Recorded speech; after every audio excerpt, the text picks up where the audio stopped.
ಹಾಗೆ ನಿನ್ನೆ ಅಶೋಕ್ ಮತ್ತು ಚಲವಾದಿ ಅವರು ಪ್ರತಿಭಟನೆ ಮಾಡಿದ್ದಾರೆ. ನಿಮ್ಮ ಸರ್ಕಾರ ಬಂದ ಮೇಲೆ ದೌರ್ಜನ್ಯ ಜಾಸ್ತಿ ಆಗಿದೆ, ಸರ್ಕಾರಿ ಅಧಿಕಾರಿಗಳು ಭಯಭೀತರಾಗಿ ಕೆಲಸ ಮಾಡ್ತಕ್ಕಂಥವ್ರು, ನಿರ್ಮಿತ ವಾತಾವರಣ ಇಲ್ಲ ಅಂತೇಳಿ DG ಕೂಡ ಕಂಪ್ಲೇಂಟ್ ಕೊಟ್ಟಿದ್ದಾರೆ.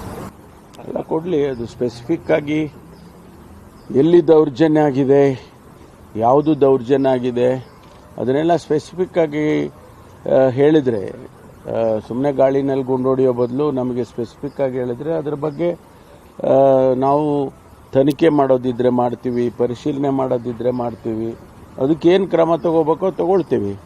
ಸುಮ್ಮನೆ ದೌರ್ಜನ್ಯ ಮಾಡ್ತಿದ್ದಾರೆ ಅದು ಅಂತ ಹೇಳಿ ಗಾಳಿಗೆ ಗುಂಡು ಹೊಡೆದ್ರೆ ಅದರಿಂದ ಏನು ಪ್ರಯೋಜನ ಆಗಲ್ಲ.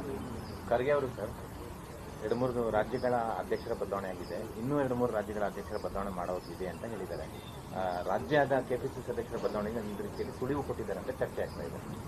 ಗೊತ್ತಿಲ್ಲ ನನಗೆ ಅದ್ರ ಬಗ್ಗೆ, ನಾನು ಯಾವುದನ್ನು ಪ್ರತಿಕ್ರಿಯೆ ಮಾಡಕ್ಕೆ ಹೋಗಲ್ಲ. ಯಾಕಂದರೆ ಹೈಕಮಾಂಡ್ ಡಿಸಿಷನ್ ಯಾವ ರೀತಿ ಇರ್ತವೆ ಅದನ್ನ ನಾವೆಲ್ಲರೂ ಕೂಡ ಅದನ್ನು ಒಪ್ಕೊಳ್ತೀವಿ. ಯಾವ ರೀತಿ ನಮ್ಮ ರಾಜ್ಯದ ಏನು ಡಿಸಿಷನ್ ತೊಗೊಂತಾರೆ ಅದು ಅವ್ರಿಗೆ ಬಿಟ್ಟಿದ್ದು. ಚರ್ಚೆ ನಡೀತಾ ಇದೆ ಸರ್, ಅದು ಗೊತ್ತಿಲ್ಲಪ್ಪ. ನಮ್ಮ ಹತ್ರ ನಾನು ಯಾವುದ್ರಲ್ಲೂ ಕೂಡ ಚರ್ಚೆನಲ್ಲಿ ಭಾಗವಾಗಿಲ್ಲ. ನಿನ್ನೆ ಖರ್ಗೆ ಅವರು ಹೇಳಿರೋದು ಸಾಕಷ್ಟು ಸಂಚಲನ ಅಲ್ಲ, ಅವರು ಇಡೀ ಹೊಸ ನಮ್ಮ AICC ಕಚೇರಿ ಆದಮೇಲೆ AICCಯನ್ನು ರಿಶಫಲ್ ಮಾಡಬೇಕು ಅನ್ನೋದು ಭಾಳ ದಿವಸದಿಂದ ಚರ್ಚೆ ನಡೀತಾ ಇದೆ. ಅದು ಆ ಅರ್ಥದಲ್ಲಿ ಅವರು ಹೇಳಿರ್ಬೋದು ಅಂತ ಅಂದ್ಕೊಳ್ತೀನಿ ನಾನು. ಈಗಾಗಲೇ ನಾವು ಅನೇಕ ಚುನಾವಣೆಗಳನ್ನು ನಾವೆಲ್ಲ ಸೋತಿದ್ದೇವೆ. ಹರಿಯಾಣದಲ್ಲಿ ಸೋತಿದ್ದೇವೆ, ಮಹಾರಾಷ್ಟ್ರದಲ್ಲಿ ಸೋತಿದ್ದೇವೆ, ಡೆಲ್ಲಿಯಲ್ಲಿ ಸೋತಿದ್ದೇವೆ. ಅದಕ್ಕೆ ಪಕ್ಷ ಸಂಘಟನೆ ಬಗ್ಗೆ ಅವರು ಬಹುಶಃ ಅವರ ಹಂತದಲ್ಲಿ ಚರ್ಚೆ ಮಾಡಿರ್ಬೋದು. ಅದಕ್ಕಾಗಿ ಆ ರೀತಿ ಸ್ಟೇಟ್ಮೆಂಟ್ಗಳು ಕೊಟ್ಟಿರ್ತಾರೆ. ಮುಖ್ಯಮಂತ್ರಿಗಳು ದೀರ್ಘಾವಧಿಯ ಅಂದರೆ ರಾಜ್ಯ ರಾಜಕಾರಣದಲ್ಲಿ ದೀರ್ಘಾವಧಿಯ CM ಆಗುವ, ಆ ಮೂಲಕ ದಾಖಲೆ ಬರೆಯುವ ಇಚ್ಛೆ ಇದೆ ಅಂತ ನಿನ್ನೆ ಪಬ್ಲಿಸಿಟಿ ಯಾರು CM ಅವರೇ ಅವ್ರಿಗಿಂತಲೂ ಹೆಚ್ಚು ಅವಧಿಯ CM ಆಗೋ ದಾಖಲೆ ಮಾಡೋ ಇಚ್ಛೆ ಇದೆ ಅಂತ.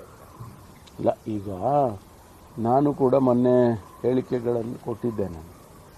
ನಮಗೆ ಚುನಾವಣೆ ಶಾಸಕರು ಚುನಾವಣೆ ಮಾಡಿ CLP ನಾಯಕರನ್ನು ಆಯ್ಕೆ ಮಾಡಿದರು, ಮಾನ್ಯ ಸಿದ್ದರಾಮಯ್ಯನವ್ರನ್ನ.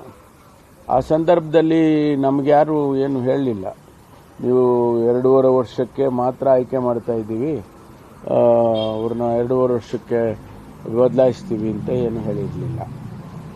ನಾವು ಅಂದ್ಕೊಂಡಿದ್ದು ಅವರು 5 ವರ್ಷಕ್ಕೂ ಕೂಡ ಆಯ್ಕೆ ಮಾಡಿದ್ದಾರೆ ಅಂತೇಳಿ. ಅದನ್ನೇ ನಾವು ಮನಸ್ಸಲ್ಲಿ ಈಗಲೂ ಅದನ್ನೇ ಇಟ್ಕೊಂಡಿದ್ದೇವೆ.